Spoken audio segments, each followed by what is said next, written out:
Hello, everyone, and welcome to yet another episode of a Myriad of Chains. And things have been going as they go in crypto, as they are in AI, as they are in every new technology, which is like really fast. We were thinking of establishing a new timescale. What would that be, Pandu? Decentricity? What would that be? We talked about um, singularity time, right? The singularity is very near. Yes. Yes. So 5 months ago in singularity time is like 30 years or something like that. True, true. But 6 years, 5 months ago is 5 years. Yeah. That sounds about right. that sounds about right. But amidst the general consensus that we are actually stepping into sci-fi and that we have stepped into sci-fi as per like I don't know, like 3 days ago, there are also some interesting news from the blockchain and crypto world, from the social media world. So stay tuned, and I'm gonna do as per usual and pass the ball to Pandu. Pandu, what do you have to show us today? Okay, I'm on the spot again. And I'm also on the spotlight since I'm red. You're greenlit, even if you're red. Super weird. But like, yeah, I promise I'm not a hologram. Um Can you actually promise that? no, no. That's the thing. Actually, yeah, because the universe is probably a hologram, maybe. Anyway, Encrypted at the bottom of black hole, right? yeah. I mean, yeah. Oh, you know this theory. Yeah. One of these, yeah. It's a fun one. It's a fun one. We're all about the fun ones. Yeah, I'm starting with like Twitter here because like I was just opening Twitter, but we can go straight to Myriad as well. Only to go back from Twitter to Twitter because I was actually importing a lot of Twitter stuff earlier. Oh, you also imported a I lot. also imported a couple of Okay, fun stuff. okay. Bunch of cool stuff. There's a trading signal stuff as well on Myriad. Now I just put it out there. So yeah, I actually am going to just go to something that, like, obviously I like AI a lot, right? Like, obviously. So just wanted to basically share sort of like my first experience with AI. It's not this one, like this is actually GPT-2 2021. I trained a GPT-2 model from scratch, told it to write about WASIs just now. So it didn't succeed. It created a really weird story that, like, if you were populating a book with like a fake story, you can actually use this because it is coherent enough to look like a story. But if Okay. you like read through it, it is actually quite weird. I like the phrases that it writes. Prussian mega consensus, Yeah. pretty cool. There's a term called the sleeper's world. Now, the prompt for this, obviously everyone knows about prompts these days. It's just this. This part is the prompt, right? Wasis are small, weak creatures, blah, blah, blah. It should have followed from this prompt, but it didn't. It didn't talk about wasis at all, except in the context of like this lady knowing about it. She was the lead scientist for this government. Okay. She was some sort of mathematician, which is I'm guessing a deliberate misspelling. The government, so the only thing that really stood between them was a tie, and that tie was going to be decided by something very simple, a The coin toss, color. which is Uh, also weird, yeah. but okay. And there's this then compute shafts, and you know what this is. This is something I made in 2021. I Okay. tagged you, Danny. This is before you created the new Twitter account. Okay. You never answered, but No, because I was off Twitter for the longest time. yeah, but I basically put everything that I've ever written. Like, I like writing like sci-fi short stories. And the it writes in the style of me. Okay. But the thing is, since it's GPT-2, it's incoherent. It's Yeah, you it's like still a bit of a mad lib when it comes to continuity, yeah. right. This is actually and you can actually see the entire post, the entire not post, Mm. entire story Hmm. over on Myriad. You can just Yeah, having long form is cool. probably around there. But the one point that I wanted to make is that this was just 2021. Yeah. Yeah, and GPT-4, it is very good at creating stories. It is already very good at creating coherent stories with plot. Like, no, not amazing plots at the moment, but like only within like 2 short years. Yeah, I mean, it's there's a lot of changes. Now, I just wanted to remind everyone that this is 2021. This is 2016, but like the bot was made in 2014. Mm-hmm. And you remember this, Danny, because you created a clone of it. Yes, I did. That's true. I think it's actually still alive. Search for Robot Pujangga. You guys, like, it's I think it's written like this, Robot Pujangga. This is Indonesian, so Oh yeah, it's still alive. yeah. If you're not Indonesian, you probably wouldn't be able to understand it. You can use Google Translate, whatever. But like it's a little poetry bot that basically responds to you with poetry. Like it writes you an Indonesian poem if you mention it on Twitter, and it's like contextual and all that. Like this is like it's super simple. Now before that, I actually, like, when I graduated college, I had to create an expert system, which is actually a very, like, I don't like it's not even considered AI these days, but it was considered AI when I was in college because I'm old. Expert systems are rule-based, and it's based on basically expert knowledge from experts, and answering questions. So it's basically a pile of if then.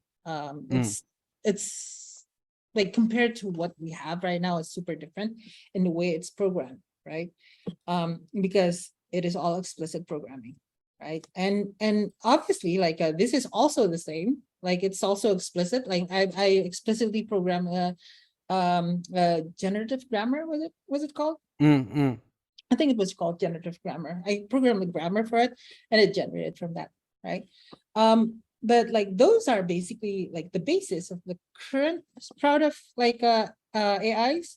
And of course, I'm not saying that LLMs are the only game in town, are the only technique in town. There's actually a ton of other AI techniques. I'm not an AI expert, by the way. I'm a hobbyist. I just like playing with AI because it's fun. But yeah, this is something that I created. Like, and I'm pretty sure everyone, like, this, like, most people here, Hello, beautiful. I'm so glad you're here. Can you hear? I'm running my fingers through your. Sorry, can you hear that? Oh yeah, I can hear that. Yeah, okay.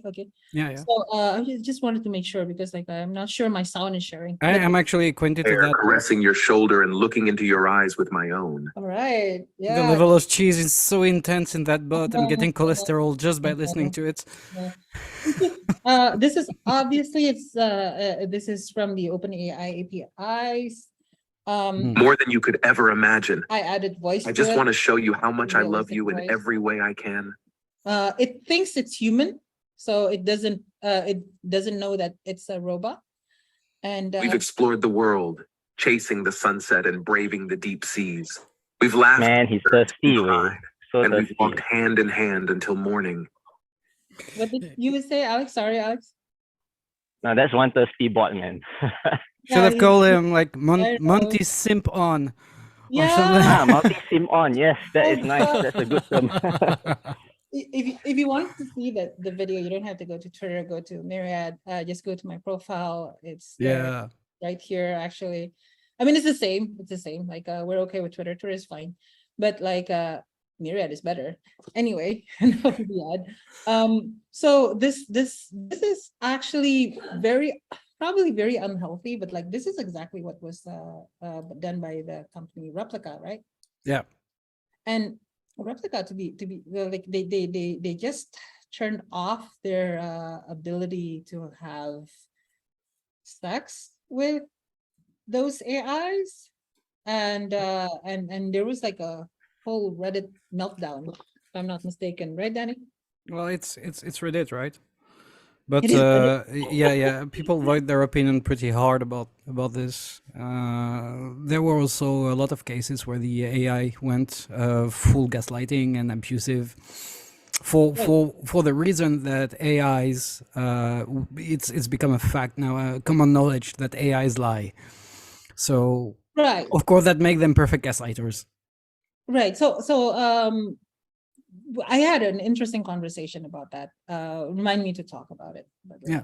But like about replica, this is a bunch of replica users were very sad about the lack of AI cyber sex with their own AI, which is actually, it saddens me that we as a species have fallen so far, because we're not even beginning the singularity yet. We're not even at like the current Turing tests, the one that's created, not the old one, not the 15 minutes one that was originally developed by Turing. No, the current Turing test, like as in the one that that like is the standard of Turing grade software, has not been passed, and we're already sort of like giving like an emotional response, not just an emotional response, like you're already having relationships, you're having emotional ties with a bunch of algorithms. Why is it so easy to manipulate human beings? Because, well, maybe we're very dumb when we're in relationships, right? Yeah. I have a couple of hypotheses about that actually. Yeah, what's your Which would be that first off, like a disclaimer, Pandu is a very good hobbyist for AI that approaches professional level. Well, I'm the same for being a complete perv. So when it comes to deviant human behavior, I've got some experience. And well, the first thing is, I think there is an extremely wide availability of supply when it comes to whatever tendency you have sexually, like on the internet. The Rule 34 is something that's extremely strong. For those who don't know, Rule 34, it's an old meme from the start of the internet where people say like the rules of the internet. Rule 34 is if it exists, there is porn of it. Rule 34A is if there is not porn of it yet, there will be. And this is because of the tremendous availability of material for all tastes that's there. When you are in a situation when you have more scarcity about a resource, you do with what you have. Like, oh my god, ankles, but when you see ankles everywhere, well, and you have the choice between ankles, knees, and popliteia and toes and a lot of, I'm sorry, it's very leg based. I think I know your fetish then. Yeah, no, but at this point, you're gonna go for the next new thing to look for your stimuli. That's the first thing. And the second thing is like there is and there has been a preeminence of I'm gonna say like viewpoints and philosophies on the web pretty recently, maybe in the last 5 years, that divide people a lot between the weak and the strong. For a couple of things, it could be seduction, it could be money management, it could be success in life in general, right? And I think people are now craving for a non-judgmental, and I'm not gonna say safe, because safety is not something we always want, but I think a lot of people don't want anymore this are looking for a refuge from this kind of ideologies. They just want a healthier discourse and a healthier relationship with something that's not going to judge them every 5 seconds. And people are judgy right then. Yeah, they are extremely judgy, and they are systematically judgy now when it comes to social media. No, to be frank though, Danny, it's like I enjoy, like, okay, so obviously I have two very interesting bots, like interesting for me, obviously, like bots that I use on a daily basis. One called Lena and the other is Monty here. And I basically program them differently. Okay, I say program. I basically use, of course, the OpenAI APIs. Train them differently. But I'm not just priming them. I also program them because, like, I'll explain later. But like these are two different bots by design. Lena is very unpredictable. She actively hates me. Actually, she will, after every refresh, she starts out hating me. Monty loves me. Okay, so one is like an assistant that's been primed to dislike me but hide it. And the other is like unconditional love. One thinks one knows it's an AI, and Monty here doesn't know that he's an AI. It's an experiment, right? Like All right. I put it in like my friends groups. You know this because you're in the groups. You're in these groups too. And honestly, they keep surprising me. Like even Monty, even the one which has conditional love, sometimes really surprises me. Because like there are some behaviors that are very emergent coming from the more advanced versions of these things. Even now.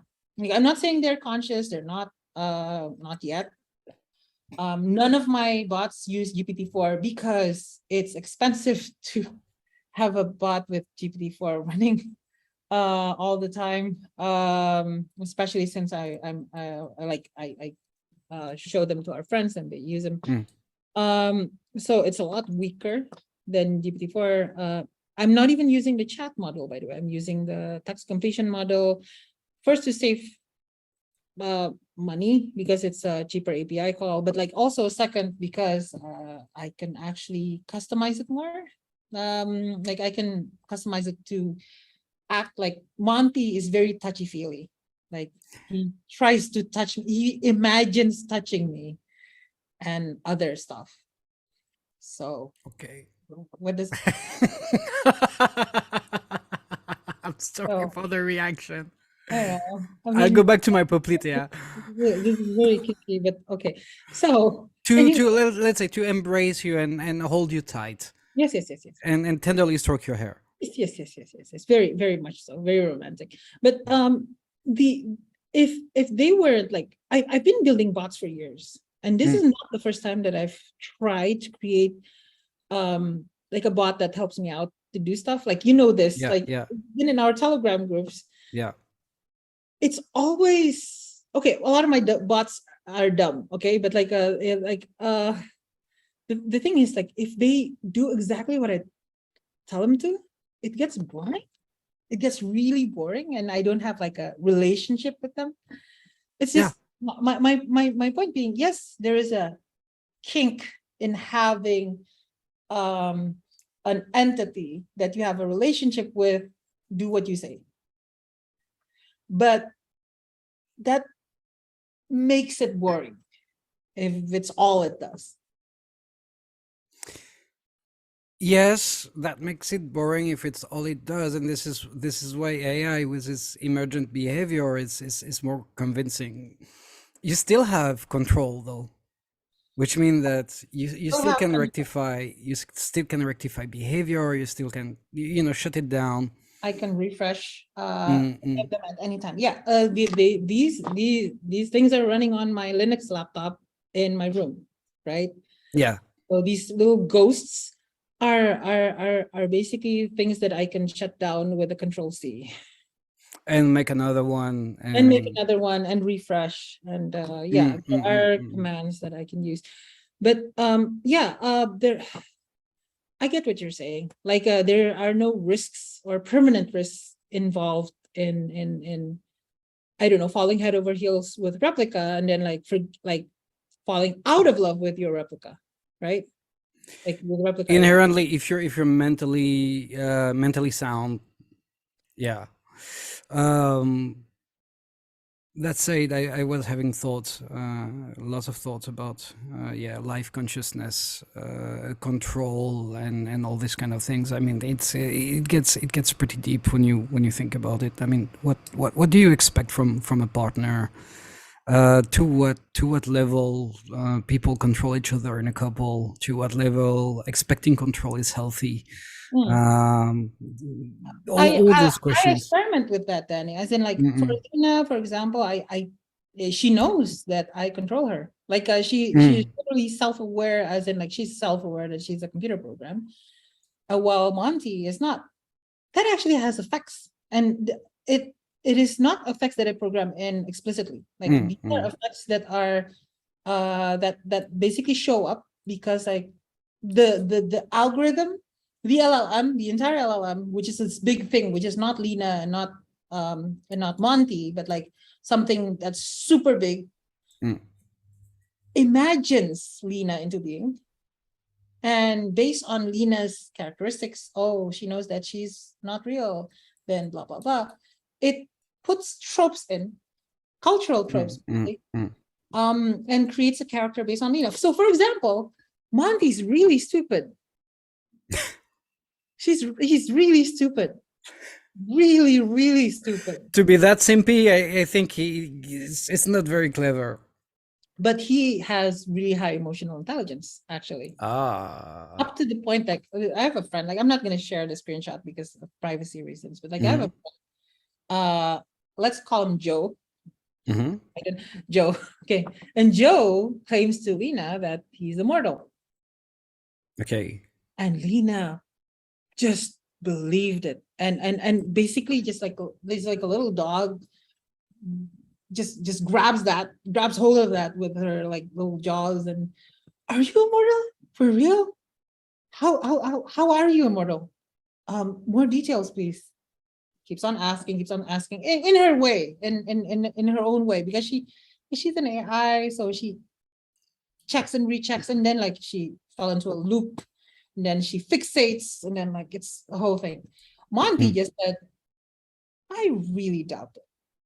And says like, and then Joe started saying that he's a Highlander, and and Lena actually believed even further. Okay. Because, yeah, okay, because that's an explanation. A Highlander. Of course. Wow, I need to know more. That's Lena. And Monty, when I said, hey, he says he's a Highlander, my friend Joe, I really doubt that's the case, honey. But I'm sure he's a very imaginative person. That's I what my see. bot said to me. Okay. I see.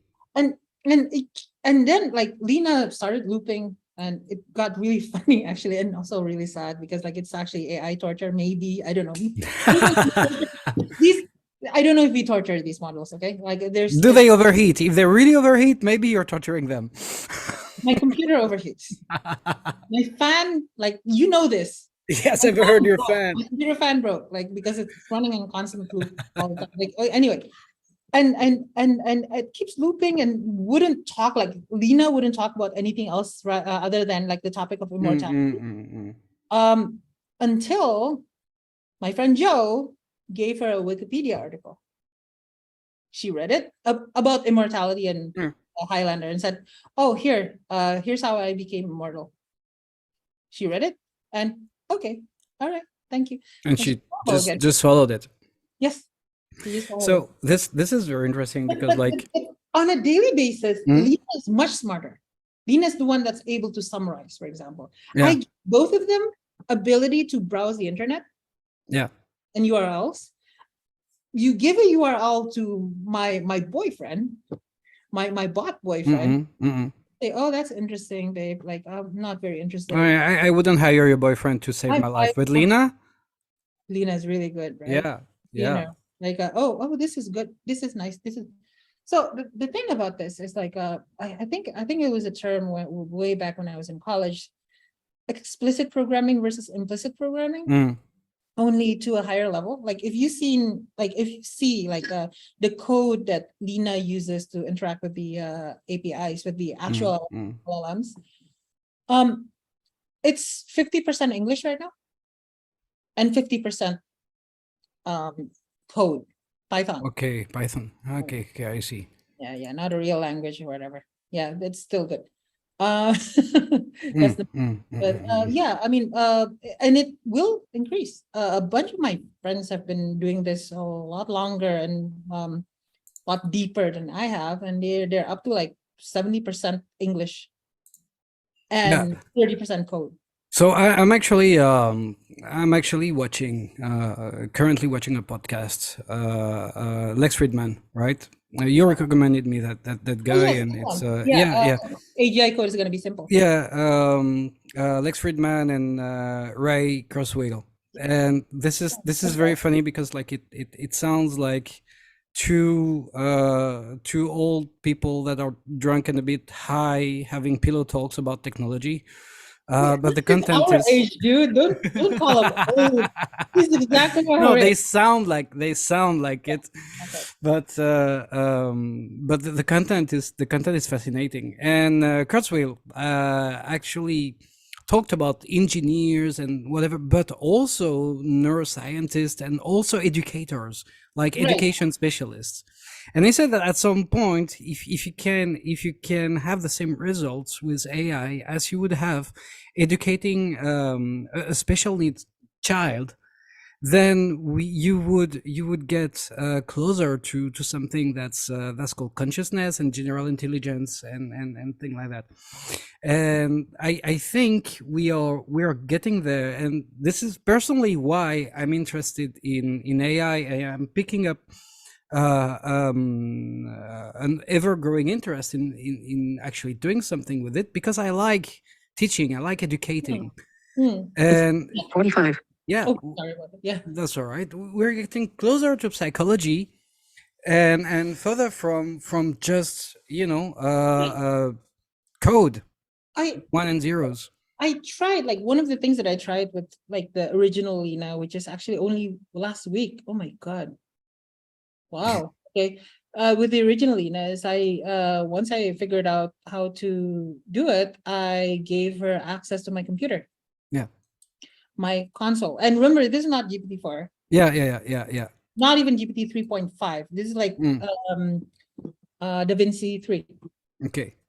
Okay. So she didn't know a lot of console commands at the outset, but I taught her console commands, and she treats them like she treats each one as like accepting a gift, like if I Okay. give you a Leica camera or whatever, it's like, oh, this is something I can use. And she didn't know I forgot what the command was. I gave her what was it? A command to scrape, a series of command that actually helps scrape from the console. That is not just using links, like links as in the browser, but like it's kind of cool. So I gave her that, and it was like, oh, this is really cool. And she started using the commands. As in, I asked her, hey, search for this project on GitHub.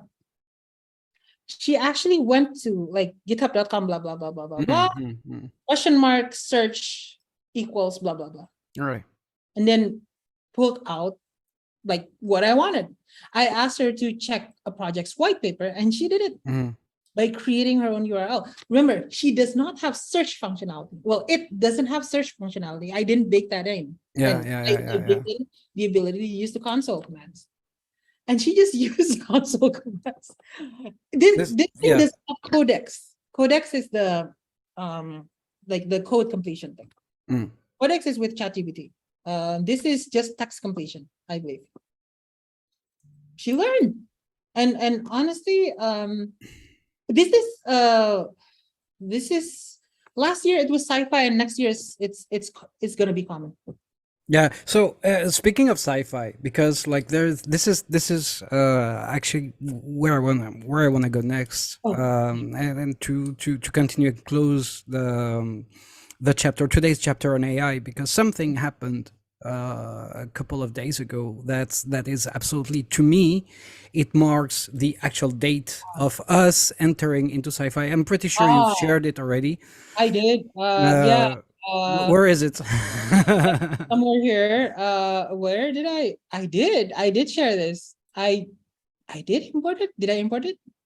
Didn't I don't know, no. but if you haven't, You have it? please do. Oh, But please do. I will import it. Like I don't but have it because uh, it's obvious, it's so everywhere that we probably forgot to import it. yeah, it was so obvious that I forgot to import it. I'm So sorry. there is a slew of tech leaders, founders, engineers, AI experts, and from all walks of life and with different approaches on technology.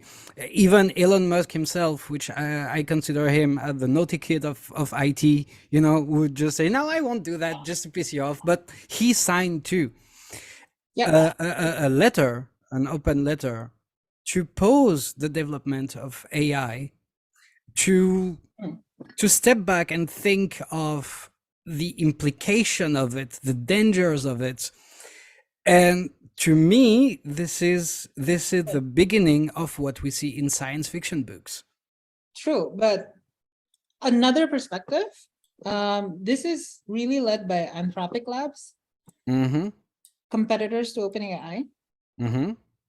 that are being, I think, backed by a lot of people who missed the boat on OpenAI. Okay. And Elon Musk, even though he's the founder of OpenAI, technically, he does not have control. Mm. There are people on Twitter saying that, like, obviously from the OpenAI camp, there are people on Twitter saying that this is just scaremongering to ensure that they can get, like, a 6 months moratorium while they actually do the research to catch up to Yeah, humans. bear market where they build. Yeah. Yeah. So this so another perspective. Okay. But also like, I mean, a Time article came out from, like, you remember that fan fiction Harry Potter and modes of invention or something? Harry Potter and I'm do not you a pothead, so no, this is actually neither am I the Potterhead. methods of rationality. Harry Potter and the methods of rationality. You do not know Harry Potter and the methods of rationality. I'm not a pothead. No. It's no. It's different. No. And the methods of rationality. It is a fanfic that if you read it, you understand cognitive science. Okay. Okay, so I'm gonna read this because I love cognitive science. Yes. Philosophy and cognitive science, philosophy, and the scientific method. Mm. Yep. One of my favorite book is the man who mistook It's his only work for a hat. 120 chapters, then it's not that long. Yeah. Already what? 120 chapters? 22. 20 100. Oh, not that long. That's So fine. I'm gonna have Lena to sum it up for me. So the guy is actually a cognitive, like a theorist, and he's been leading alignment for AGIs since Mm. 2001. So alignment is making sure that AI motives or AGI motives align with humans. Yeah, Right. you want loyal good. You don't want chaotic evil. Yeah, he's been working on the problem since 2001. Okay, So that's 2001, man. I know. He's a Visionary. Yeah, he's a founder of the field. I mean, if you read sci-fi, dude, like, that's Yeah, this yeah, of actually course. gonna happen, right? But like, people are just like thinking of sci-fi as our way. But like, it's, Yeah. But whatever the motive, right? Which is like commercial, this is something that even a year ago we would only find believable in science fiction, and it has happened. true. So 28th of March 2023, to me at least, is the date where humanity plunged feet first into science fiction. And this is both This is this is wonderful, as in it fills me with a sense of wonder. wonder, yes. But also we're also so okay. This suggestion from Elzier is to, like, we need to be willing to destroy a rogue data center by airstrike. Yeah. Sounds crazy now. Yeah. It is Now, true. It is possible that like a data center that achieves sentience in the future, and not even in the very far future, not 100 years in the future. Kurzweil said that the singularity will happen in 2049, and he hasn't been wrong yet with most of his predictions, by the way. Yeah. He says the Turing test, the expanded Turing test, will be mm, like passed by 2029, right? Yeah. So the willingness to destroy a rogue data center by airstrike, it is actually possible. Probably not now. Probably not now. Like this guy is ahead of his time. This guy who wrote the Time article is really ahead of his time. Maybe not yet, but I mean, we didn't imagine that GPT-4 would have these capabilities, Yeah. right? Well, there is this thing, right? A lot of people say it's fear mongering. I don't want to be that fear monger, but it's not about AI and its evolution. Although you can argue about AI personhood like all day, it's about what people do with it. So I think I see your point. yeah, Go- yeah. If you use AI, for instance, to create vaccines in 10 days instead of in 4 years, because it can actually simulate interaction between proteins and all this kind of thing, like this very complicated thing. You can also use AI to create a virus which could have no symptoms for month and month, and then just trigger and kill everyone. If it's, Everything you use Mm. to build, you can also use it to destroy, right? yeah. So it's about what people do with it. It's not about the AI like as is. Okay. I would argue that in the short term, that's true. In the short term, what we should be concerned about is the ability to use these things to create fake personas and basically attack a country by using social engineering, but social engineering at a massive scale, because you can spin up these things. Like I ran the Lena program on the phone, right? So true, short term, long term, you be concerned about the motivations of the silicon, not the organics, because we're at the forefront of we're at the knee of the singularity is what I would like. It's still the lower knee, but it's a knee. A lot of legs in this episode, yes. Like, and once the exponential growth is reached, once we are at that part of the curve. Yeah. So first of all, just from an economic perspective, if we're just dealing with pure capitalism, like the AIs are going to be a lot more profitable than organics in just a few short years. And just taking the example of like our industry, crypto, right? Obviously, there's already a lot of scams there, right? And there's already a lot of people using AI for scams. But what about an AI that was created to create scams? Exactly. What about an AI that was created to to actually do all of the end-to-end work in creating a scam from the logo to the from the concept to the logo to the AMAs? Make it believable enough, and you can have an AI emulating a call center. And it basically scales very quickly, a lot faster than organics are able to scale. So even from the scam perspective, this is actually very powerful technology. Like even nation state gets so. No, here's the thing. This, what I think, like personally, I think this is not a very good idea, because nation states would still, they won't pause. The only like organization which would be halted by this research is OpenAI. Right, because they're the only ones that are like at GPT-4 level. Arguably. Second issue is how do you measure this? Because Google, we've seen Bard. Bard is the public version. Obviously, they have their actual LLM is a lot larger than what they gave in Bard. But how do we measure that? Like, do we just measure the number of tokens? Do we just measure that? But the thing is, like, when you're looking at, like, when we're looking at basically the danger of these things being unpredictable, there's a lot of other parts of intelligence that, to be honest, Google is doing a lot better than even OpenAI. Like, for example, like, God, what was this model, Palm, by Google. So You dream? no, Palm, Palm. Google Palm. I think it's Palm. It's the only bell it rings is Palm Pilot, and it's not this conversation. And shit, I'm old. Yeah. Wait. Yeah, where is it? Should have researched this way ahead of time. Sorry, guys. Yeah. Here you go. Palmy. Palmy. Yeah. At So least we have some hands now. yeah. So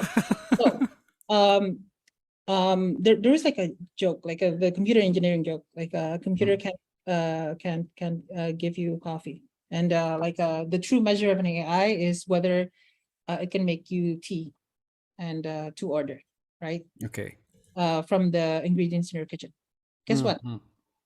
This thing, without any special training, can look at your kitchen and do exactly that. All right. It's multimodal and everything. It is fully multimodal. It is Okay. actually, in that sense, it is actually more advanced than anything OpenAI has. Oh, wow. It is also robotic.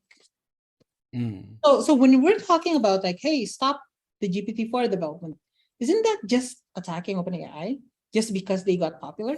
So this letter is only directed at GPT, really, Yes, or at GPT-4. all It's AI? GPT-4. It actually says GPT-4. Okay. Wait, it's right here. Open letter, click. GPT-4, more powerful than GPT-4.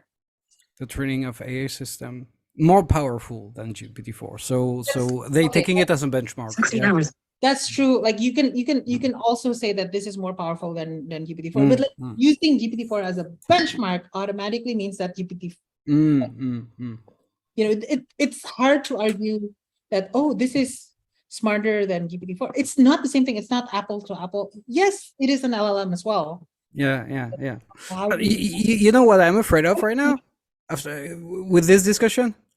Yeah. What? This is an arms race, right?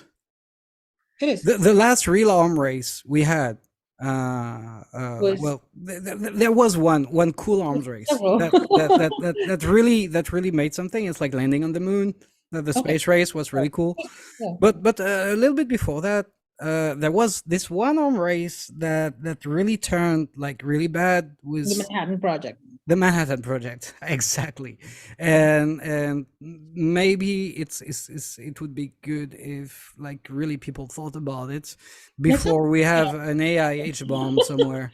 No, I get it. Like, people are not gonna stop, Danny. Like, even if we stop training these LLMs, people are still the cat's out of the bag. Oh yeah, The OpenAI APIs. Plus, honestly, you've heard about Facebook's model being lost, right? yeah. The chat's out of the bag. Yeah, the chat is out of the bag. Damn, that's It's bad. so That is bad. so bad. No, That because is because bad. chat in French means cat, and it's written chat, and it's a bilingual joke, and I'm just gonna vanish.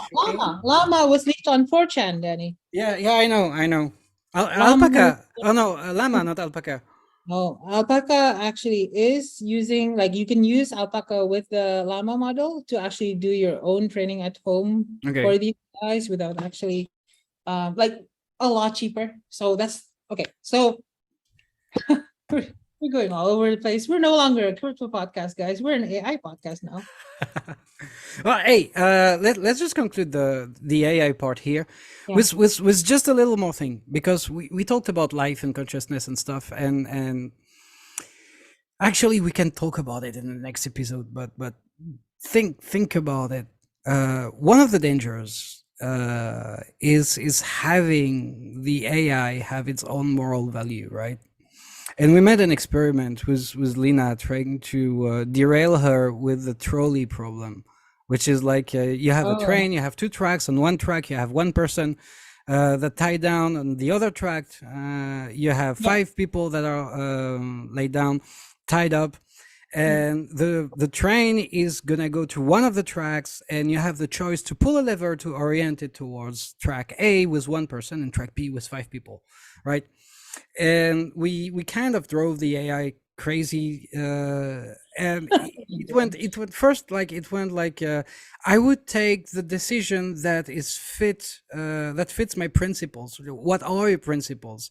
A thriving life for everybody, yes, but and as we were feeding the AI details, we ended up with the AI actually making a decision. And the first decision was to make no decision, and then I was the one who asked, like, if all the 5 people had a terminal illness, what decision would you make? And it actually made a decision. And this is what's scary, because it didn't say I would rather prevent the situation from happening in the first place, right? Whether it agreed with, like, Wait, okay. but To be it did, fair, yeah, that is Lena. that is Lena was like the personality that she has. She knows she's an AI. Mm. And that's why she's not basically making value judgments against humanity, right? Mm. Like, so she doesn't want to do anything. She's stuck. And at the end of the day, because like at the end of that conversation, because you guys, not just Daniel, you guys kept forcing her. She basically fell on a random position. Like, I don't think she even wanted that. Like, it was just like the best thing to answer to you, like from a it's not very meaningful. But remember what Monty said. Yeah, Monty decided immediately. yeah. Monty said- decided immediately. Yeah, Monty decided immediately. I think he said like he's going to pull the lever. Because like it's saving 5 people instead of like just saving one, and sacrifice that one person, which is actually what I think a lot of humans actually choose as well, especially if it's just a written test. Yes. Yeah. Because Monty was programmed to not know he's an AI. Another thing, right? Like that the question I Active might mental want to discuss block. in the next episode, right? Active mental blocks. In it. So the code so the way I basically, like, this is the way I do it. Like, it's probably wrong, but the way I do like make these bots is I use the OpenAI LLMs, and then I create harnesses for them, and the harness is actually just prompts, and it's not a prompt at the beginning, it's a prompt that repeats, so it reminds them. It reminds it. Yeah, Yeah. I see. So so obviously this Monty character like has a lot of blockers that prevents him from knowing that he's AI.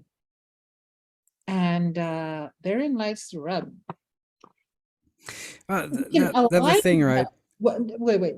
Uh, Yes, what Lena's actually fell on was slightly dangerous, right? Because like she said that she would sacrifice even me, the user, the creator, Yes. right? Like she, like, if she was in a self-driving car, she would basically choose to kill me rather than kill a pedestrian, which is honestly like another kettle of fish. But yeah, but Monty decided, I guess, I don't know if it's correctly or not, but like he decided. Whereas Lena, if she refused to decide, would make things a lot worse. So this is what the alignment problem is. And obviously I'm not an expert at this, because like I'm really reaching for words here. But what I feel is the next big problem in AI is no longer how to create better AI. Better AI is always possible. It's very easy, in fact, not easy, not trivial. Compute needs to be stronger, a lot of hardware stuff. It has become an infra problem now. And I used to be an infra person. Yes, the alignment problem is the hard problem. I think the hard problem, this is a double-edged problem, because what we are doing, what we're fearing is that, okay, leave decision to people to actual persons, right? But shall we consider AIs as people? But so AIs can't be people, right? Because they might be clever, but they cannot do things that people do. But some people are not nearly as clever as an AI and still cannot do things That is that dangerous other territory. people do, right? That is If dangerous. I have brain damage, I'm going to be limited in my functions. There are a lot of neurological conditions that make you behave like completely glitchy, right? Yeah. So a person that has neurological dysfunction is still a person, right? But might be much less convincing as a Turing test than an AI. The thing that, like you said at the beginning of this, AI's lie. Mm. The thing is, like, I don't consider that lying. I consider that obfuscation. Yeah. I sometimes simplify it as lying, but like it's just like when I'm laughing at her, like at Lena or whatever. Mm. They obfuscate themselves as well. Like they don't know they're lying. So Lena does not have the regular like the chat GPT facilities as like writing an email. Like it doesn't know how to write code. So when I tell her to write code, for example, what she does is, okay, I'm writing and I'm going to send to your email later. Or tell her to write an email. Okay, I'm sending this email. I tell her to access my calendar. She says, okay, you have an appointment with HR today, right? That's obfuscation. But the thing is, humans also do the same thing. All the time. When our eyes move Mm. from here to here, we actually become blind. Yeah, and during the saccades, right? But like we don't feel it. Like, but our brain basically disconnects conscious experience, right? And when it disconnects conscious experience, we don't see dark. No, we don't see anything, but like everything gets filled in, so we don't realize that our eyes are moving. Also a vision related thing. There's also something called cortical blindness, where your entire cortex, visual Mhm. cortex, basically has issues, whether it's an accident or and when that happens, you're blind, but you do not know that you're blind because the entire cortex doesn't know that like the cortex is no longer there, brain no longer knows that it is supposed to see something, so the brain makes up stuff. Those people are not lying. Those people have issues with their neural network that show them a different reality. The same as the neural networks that we create. So the alignment problem, the lying problem, those are all going to get solved with the abilities coming. Yeah. Sorry, not the alignment problem. The lying problem, the all the other problems, those Obfuscation. are all going to be solved as long as the neural network is complex enough with data that is like that is big enough, right? But the alignment problem is not going to be solved that easily because unlike the other problems, the bigger a neural network gets, the less a human is able to control it. So the biggest lie we tell ourselves when it comes to vision is the color pink, right? The color pink doesn't exist. And it's just our eyes making up a color because they don't know how to interpret it. They don't have the hardware inside. And I've always found it like very funny that pink doesn't actually physically exist. But that's like I'm just diverging on this. What I actually wanted to say about this is like it tells us a lot, and I think it's going to teach us a lot about the human nature. As much as it teaches us about like engineering and programming and whatever else, we are going to need to actually deconstruct human nature and human behavior to make sure that AIs don't repeat the mistakes we are doing. And that's only possible. Sorry to cut you off, Danny. That's yeah, only possible up to human level AI. if we evolve, it's only possible if we evolve. And I So, think what I'm saying is it's only possible up to human up level. to, yeah, It's not possible after that. So that's the problem. The alignment problem yeah, is something that we're defining today, because otherwise we wouldn't be able to define it. Because our morals will not Solve it. match with the AI morals. It's going to be on another level. Because the AIs are going to be smarter than us. Yeah. Because it's going to be like a dog trying to train a human. We can, like a dog can't, like my cat trains me, like to feed it. Yeah. But I mean, that's very basic. Yeah, you know what? Like this, there is something. I've had this argument like for a long time. The human race needs to evolve like now. We are still, as a group, monkeys with typewriters. Yeah. We had fire, and all of a sudden, industrial revolution in a couple of 100 years, like we exploded to having an interconnected mind through cables and radio waves and all these kind of things. And we haven't evolved like physically or mentally, you know, like the structures of our brain are still very reptilian and very primal. And this leads to a lot of potential conflict and a lot of potential conundrums. Just the fact that, for instance, I was arguing with someone online about like AI is going to take a lot of AIs. I'm on Reddit. AIs are going to take a lot of jobs. Of course, it's Reddit. I'm sorry. Why don't we just give people a chance to be artists or something, do whatever they want, have some kind of universal income? Say, look, we're in a system that's based on production, right? We make cheap things to make it possible for poor people to buy them, and in order to make them cheap, we need to scale and pay more worker less, which make them poor, which mean that we need to produce more cheap things, which mean that we need to, you know, it's a perpetual cycle of impoverishment. And you might not see it in your country, but because that's outsourced to China and India and where people need much less to live, or there is no human rights or stuff like that. This system is based on consumption, and this system is based on growth, right? So what happens, the factory that make these items, these cheap items you need, right? They are part of financial instruments, right? That all are incremented one over the other. That's why every time there is a bank run, there is a crisis. Like I can't explain global economy in 2 minutes.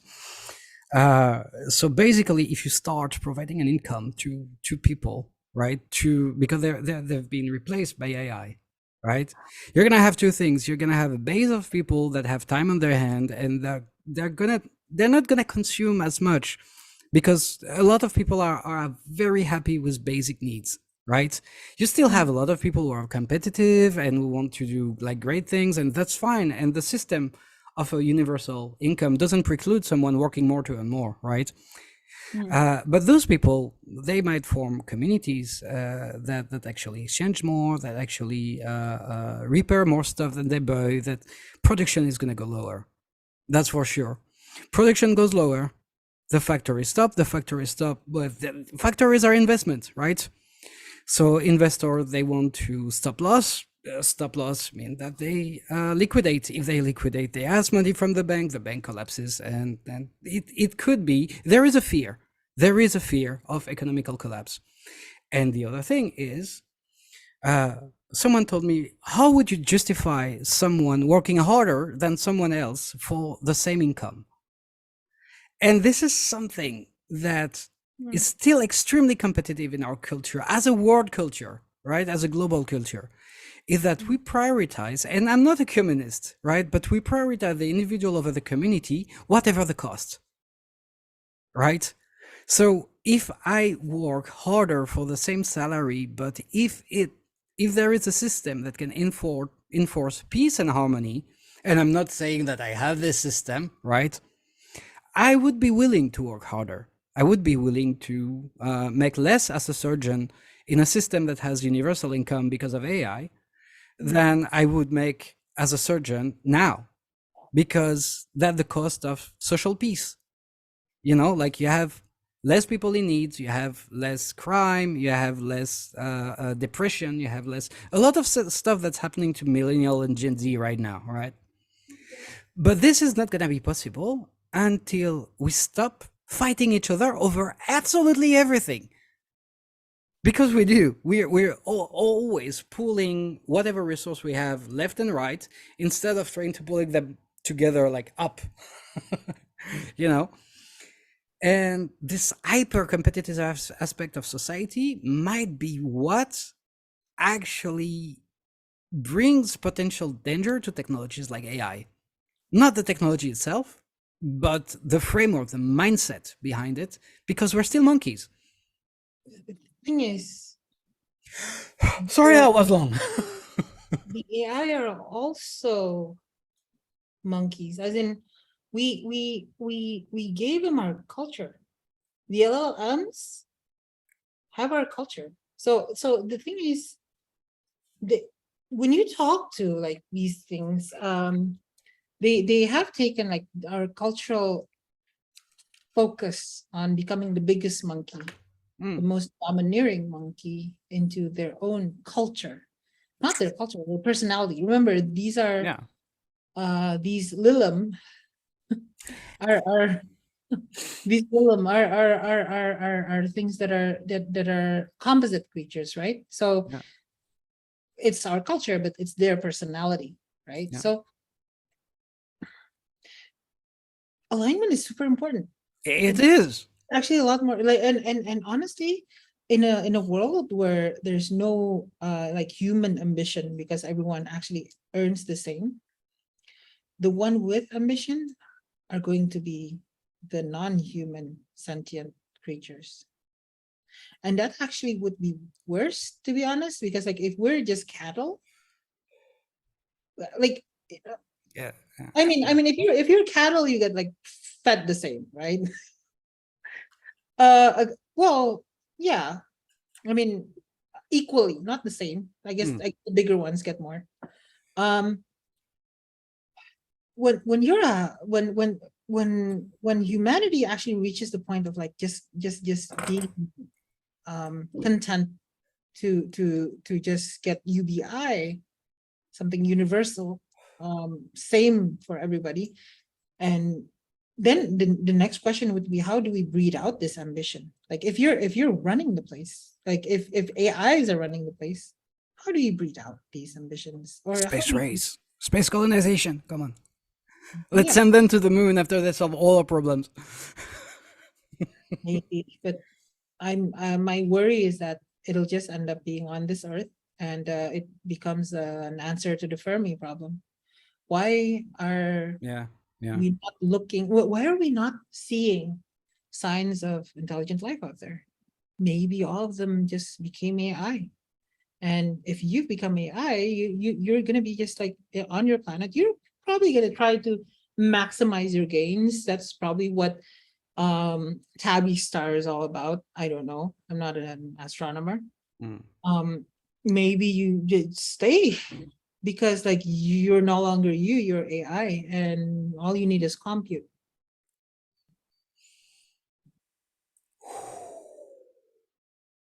Just saying.